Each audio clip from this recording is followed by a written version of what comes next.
Hey guys, welcome back to the channel. Today I'm going to review Insidious Chapter 5, The Red Door.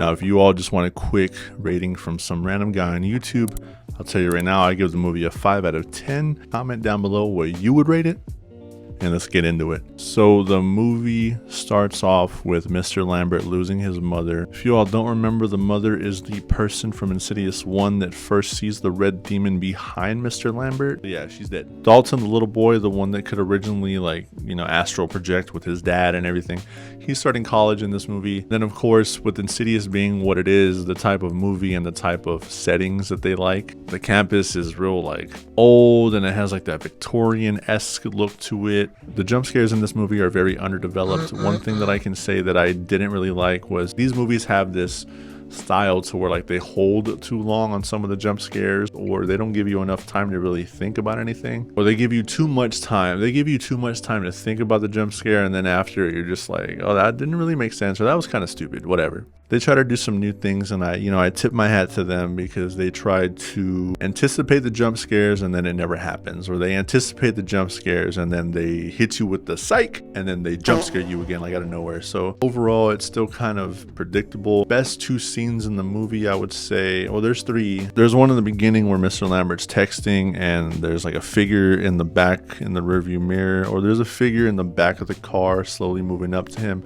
You're anticipating something creepy to happen and it never does, which is pretty cool. There's a scene where Dalton gets possessed by the red-faced demon, and one of the roommates, she's sitting on the bed messing with lights or something, and you kind of see Chris slowly transitioning his face. He's looking at her all stupid and smiling. Dalton's just facing the wall, just not doing anything, and it kind of zooms in on him slowly. Nothing scary pops up or jumps at you, but I do you think something's gonna happen and it never does, so it leaves a lot to your imagination. And I will give an honorable mention to this one scene that was kind of abrupt and funny. It was loud as shit in the theater. There's a scene where Mr. Lambert's doing a memory game on his window, and the ghost straight up fucking bashes through the window and just breaks everything and starts chasing him. It's funny. You have your typical oh, let's finally get to the scene that we had in the trailer, and they go to the movies and it's that scene. A lot of this movie is very forgettable. There's a lot of things in this movie that I wanted to see more of. Chris, the roommate, I understand that her character's there to be the comedic relief or the high energy. Acting wise, she did a good job. She delivered what she had to, but in my opinion, I feel like she didn't belong in the movie at all. And one funny thing to point out that I was actually impressed with, all the comedy in the movie, nobody laughed.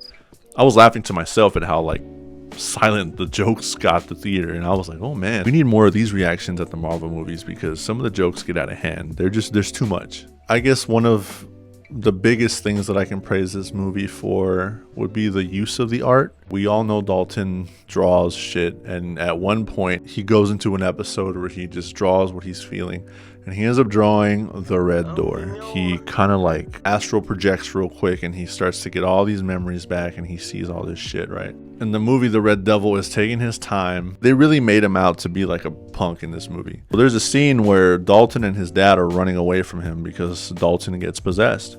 And they're running away, and they get to the door, and Dalton's like, Dad, we gotta go. And Mr. Lambert's just there no, go. I'll be fine here. A single human in another realm is holding a door back from this unworldly creature, right? The end of the movie, in my opinion, was super dumb. It was super sped up. He's closing the door, blah, blah, blah. At some point, he starts to see this black goop, this black paint just starts to run from the door. Dalton gets to the painting. He starts to put black paint all over the door, and this black paint is what seals away the demon. The end. And I don't know, I feel like they were trying to make it a clever idea, but the way it was delivered and everything, it just didn't do well. Some of the camera angles are cool too. The way they built up the non-scary jump scares were really nice, but overall, story-wise, I don't know why they did a number 5. You go back to the first movies and then you come to this one, and I don't see a whole big change in writing and production and everything. It all just kind of boils down to the same shit. Anyways, guys, this was my review on Insidious Chapter 5, The Red Door. There's a lot of stuff that I try to enjoy, and this movie just wasn't it. I wouldn't watch it again. I give it a 5 out of 10. What are your thoughts on it? Comment below.